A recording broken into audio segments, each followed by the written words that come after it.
ಭಾರತೀಯ ರಾಜಕೀಯದಲ್ಲಿ ದಿನಕ್ಕೊಂದು ಹೊಸ ಟ್ರೆಂಡ್ ಹುಟ್ಕೊಳ್ಳೋದು ಹೊಸದೇನಲ್ಲ. ಆದರೆ ಈ ಬಾರಿ ಹುಟ್ಕೊಂಡಿರುವ ಕಾಕ್ರೋಚ್ ಜನತಾ ಪಾರ್ಟಿ ಅನ್ನೋ ಹೆಸರು ಮಾತ್ರ ಸಿಕ್ಕಾಪಟ್ಟೆ ಚರ್ಚೆ ಹುಟ್ಟಿಸಿದೆ. ಒಂದು ಕಡೆ ಸುಪ್ರೀಂ ಕೋರ್ಟ್ ಮುಖ್ಯ ನ್ಯಾಯಮೂರ್ತಿ ಸೂರ್ಯಕಾಂತ್ ಅವರು ನಿರುದ್ಯೋಗಿ ಯುವಕರ ಬಗ್ಗೆ ಮಾಡಿದ ಕಟುವಾದ ಹೇಳಿಕೆ, ಮತ್ತೊಂದು ಕಡೆ ಸಾಮಾಜಿಕ ಜಾಲತಾಣಗಳಲ್ಲಿ ಸಿಡಿದ ಯುವಜನರ ಆಕ್ರೋಶ. ಈ ಎರಡೂ ಸೇರಿ ಒಂದು ದೊಡ್ಡ ಡಿಜಿಟಲ್ ಚಳವಳಿಗೆ ಕಾರಣವಾಗಿವೆ. ಪ್ರಮುಖ ಪ್ರಕರಣದ ವಿಚಾರಣೆ ವೇಳೆ ಕೆಲವು ನಿರುದ್ಯೋಗಿ ಯುವಕರು ಜಿರಳೆಗಳಂತೆ ವರ್ತಿಸ್ತಾರೆ. ಉದ್ಯೋಗ ಸಿಗದಾಗ ಆರ್ಟಿಐ ಕಾರ್ಯಕರ್ತರು ಸಾಮಾಜಿಕ ಜಾಲತಾಣದ ಯೋಧರಂತೆ ವ್ಯವಸ್ಥೆಯ ಮೇಲೆ ದಾಳಿ ಮಾಡ್ತಾರೆ ಎಂದು ಸೂರ್ಯಕಾಂತ್ ಹೇಳಿದ ಮಾತು ಭಾರೀ ವಿವಾದಕ್ಕೆ ಕಾರಣವಾಯಿತು. ರಾಜಕೀಯ ನಾಯಕರು, ವಿದ್ಯಾರ್ಥಿ ಸಂಘಟನೆಗಳು, ಸಾಮಾಜಿಕ ಕಾರ್ಯಕರ್ತರು ಈ ಹೇಳಿಕೆಯನ್ನ ತೀವ್ರವಾಗಿ ಟೀಕಿಸಿದರು.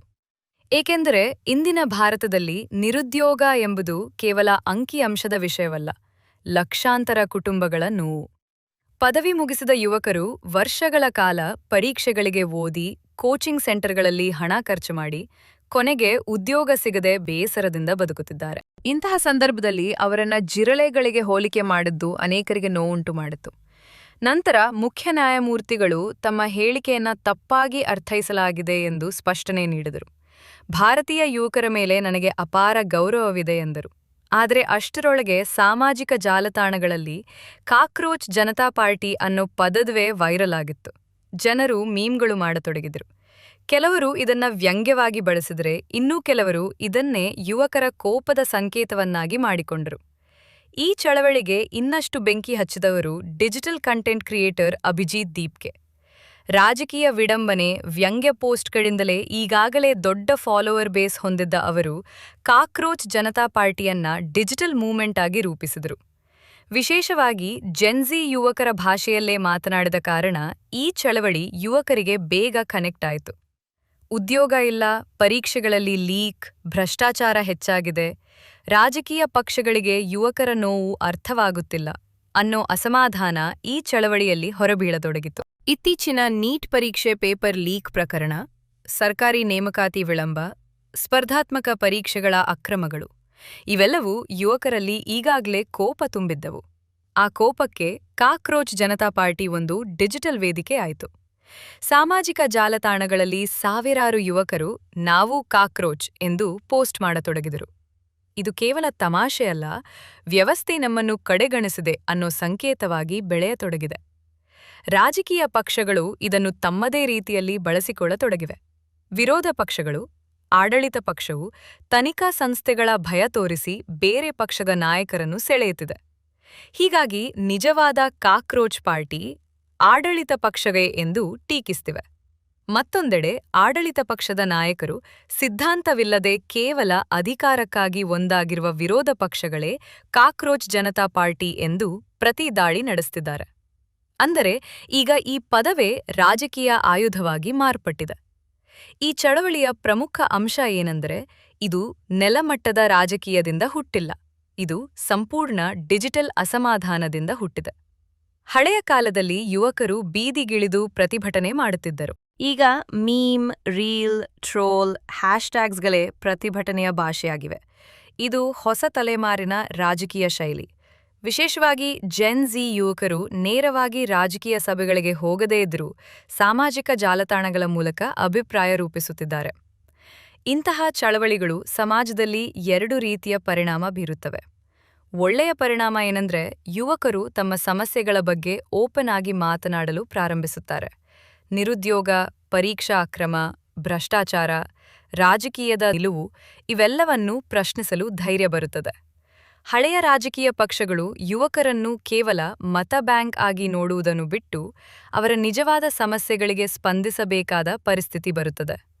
ಡಿಜಿಟಲ್ ಒತ್ತಡದಿಂದ ಸರ್ಕಾರಗಳು ಉತ್ತರ ಕೊಡಬೇಕಾಗುತ್ತದೆ. ಆದರೆ ಇನ್ನೊಂದು ಅಪಾಯವೂ ಇದೆ. ಇಂತಹ ಚಳವಳಿಗಳು ಹೆಚ್ಚು ವ್ಯಂಗ್ಯ, ಟ್ರೋಲ್, ಕೋಪದ ಮೇಲೆ ನಿಂತಿದ್ದರೆ ಯುವಕರಲ್ಲಿ ವ್ಯವಸ್ಥೆಯ ಮೇಲಿನ ಸಂಪೂರ್ಣ ಅವಿಶ್ವಾಸ ಹೆಚ್ಚಾಗಬಹುದು. ಯಾರೂ ಒಳ್ಳೆಯವರಿಲ್ಲ, ಎಲ್ಲರೂ ಭ್ರಷ್ಟರು ಅನ್ನೋ ಮನೋಭಾವ ಹೆಚ್ಚಾದ್ರೆ ಅದು ಪ್ರಜಾಪ್ರಭುತ್ವಕ್ಕೆ ಒಳ್ಳೆಯದು ಅಲ್ಲ. ರಾಜಕೀಯ ಚರ್ಚೆಗಳು ಗಂಭೀರ ವಿಚಾರಗಳಿಂದ ದೂರ ಹೋಗಿ ಕೇವಲ ಮೀಮ್ ರಾಜಕೀಯವಾಗುವ ಸಾಧ್ಯತೆಯಿದೆ. ಆದರೆ ಒಂದು ಪ್ರಶ್ನೆ ಎಲ್ಲರಲ್ಲೂ ಇದೆ. ಇಂತಹ ಡಿಜಿಟಲ್ ಪಕ್ಷಗಳು ನಿಜವಾಗಿಯೂ ಅಧಿಕಾರಕ್ಕೆ ಬರಬಹುದಾ? ಪ್ರಾಮಾಣಿಕವಾಗಿ ನೋಡಿದ್ರೆ ಕೇವಲ ಮೀಮ್ಗಳಿಂದ ಸರ್ಕಾರ ರಚನೆ ಆಗೋದಿಲ್ಲ. ನೆಲಮಟ್ಟದ ಸಂಘಟನೆ, ಕಾರ್ಯಕರ್ತರು, ಹಣಕಾಸು, ನಾಯಕತ್ವ, ಗ್ರಾಮೀಣ ಸಂಪರ್ಕ, ಜಾತಿ ಸಮೀಕರಣ, ಪ್ರಾದೇಶಿಕ ಪ್ರಭಾವ ಇವೆಲ್ಲ ರಾಜಕೀಯದಲ್ಲಿ ಬಹಳ ಮುಖ್ಯ.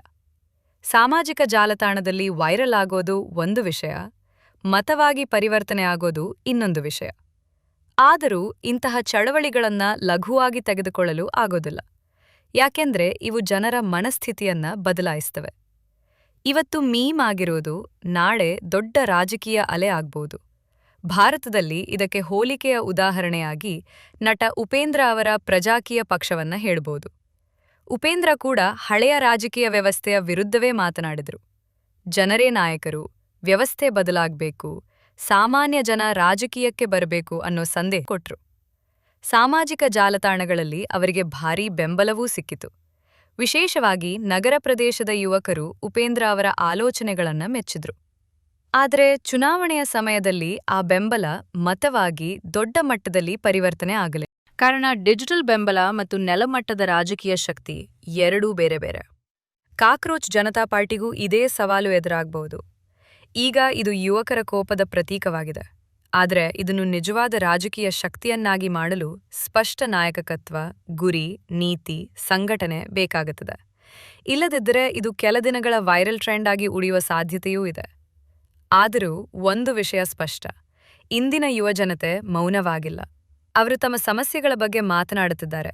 ಹಳೆಯ ರಾಜಕೀಯ ಭಾಷೆ ಅವರಿಗೆ ಬೇಸರ ತಂದಿದೆ. ಅವರಿಗೆ ನೇರ ಮಾತು, ವ್ಯಂಗ್ಯ, ಡಿಜಿಟಲ್ ಭಾಷೆ ಇಷ್ಟವಾಗುತ್ತಿದೆ.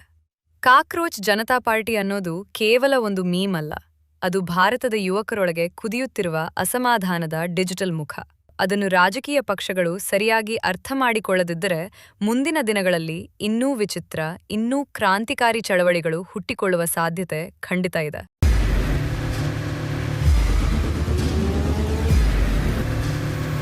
ಪ್ರಜಾಮಾರ್ಗ ನ್ಯೂಸ್, ಇದು ಜನಸಾಮಾನ್ಯರ ಧ್ವನಿ. ನಮಸ್ಕಾರ.